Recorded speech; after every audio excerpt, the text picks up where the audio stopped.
नमक कम है। सपना शादी करके ससुराल पहुंचती है और पहले ही दिन समर्थ और ससुर जी सख्त हिदायतों के साथ पूरे घर की जिम्मेदारियां सपना के सिर दे देते हैं।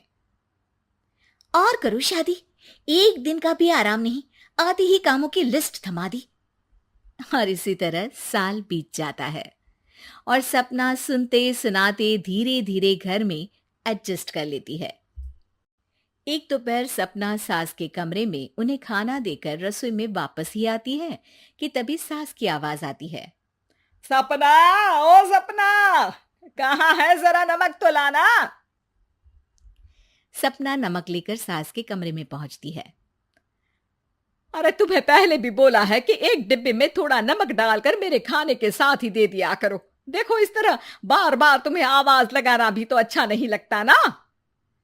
वैसे भी आज तक ऐसा दिन तो आया नहीं जब आपको नमक कम ना लगा हो।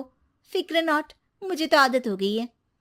हाँ भाई, अब दवाइयाँ लेनी है तो खाना जैसा भी है खाना तो पड़ेगा ना। मैं आपके हाई ब्लड प्रेशर से बेखबर नहीं हूं और इसीलिए ये चिकनी चुपड़ी बातें उसे सुनाना जो इसमें फंस जाए। अरे सही है, खाना अच्छा बनाओ या ना बनाओ, सास को उल्टा जवाब जरूर दे दो।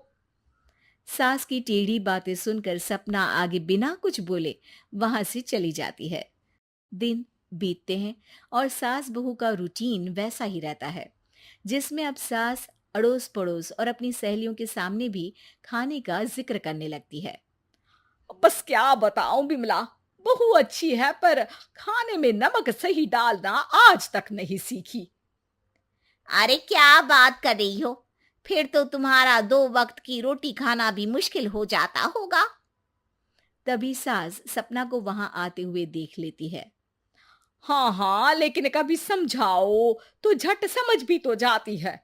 अब देखो, जैसे अभी सपना बेटी को मैं बताऊंगी कि कल उसके ससुर जी और मेरी शादी की सालगिरह है, हमारे लिए ये बहुत ही स्पेशल दिन है, तो मेरी बेटी अपने आप हमारा मनपसंद चटपटा खाना बना देगी। ऐसे किसी बात को अनसुनी भी नहीं करती। हाँ बिमला, तुम भी खाने पर आ जाना। सास का उनकी सहेली के सामने ऐसा बोलने पर सपना इनकार नहीं कर पाती। अगले दिन बिमला ठीक डिनर के समय वहां पहुंच जाती है जहां सपना ने आज सारा चटपटा खाना बनाया होता है। अरे वाह सपना, क्या बढ़िया खाना बनाया है। हाँ हाँ बहू, खाना तो बहुत ही स्वादिष्ट है। जब बाकी सब खाने की तारीफ कर रहे होते हैं, वहीं सास और बिमला बिना कुछ बोले सुने स्वाद में खोई हुई बस खाना ही खाती रहती हैं, जिसके कुछ देर बाद सास का ब्लड प्रेशर सुपर हाई हो जाता है। अरे हाय, मर गई, मेरा तो सिर घूम रहा है।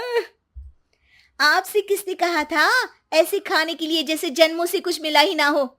अरे हद है, मतलब जब तुम्हें बोला था कि मम्मी को तेज नमक वाला खाना नहीं देना, फिर दिया क्यों? मेरी माँ को मारना चाहती हो क्या?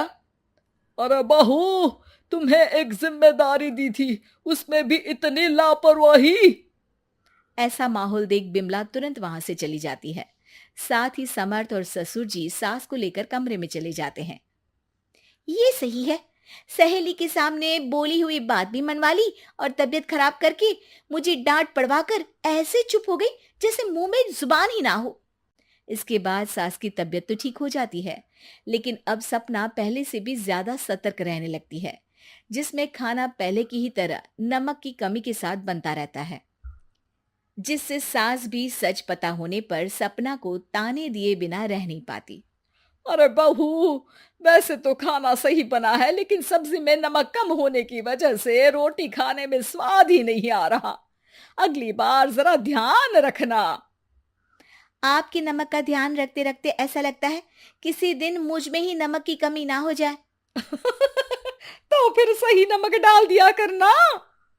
हाँ हाँ, जिससे आप दोबारा हाई ब्लड प्रेशर करके उस दिन की तरह सबसे मुझे डांट पड़वा सको।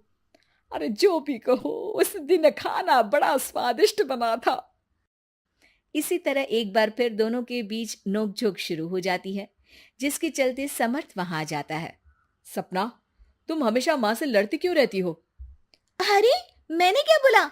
मम्मी जी अपने आप ही कुछ ना कुछ बोलती रहती हैं। अरे वो बोलती है तो तुम चुप क्यों नहीं रहती?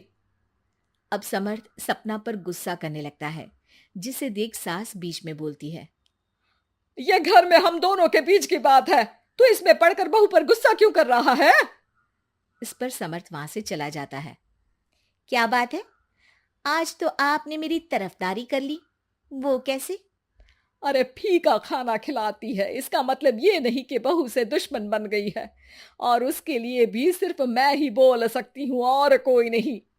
ओहो, आज तो सास बहू में बहुत प्यार जग रहा है।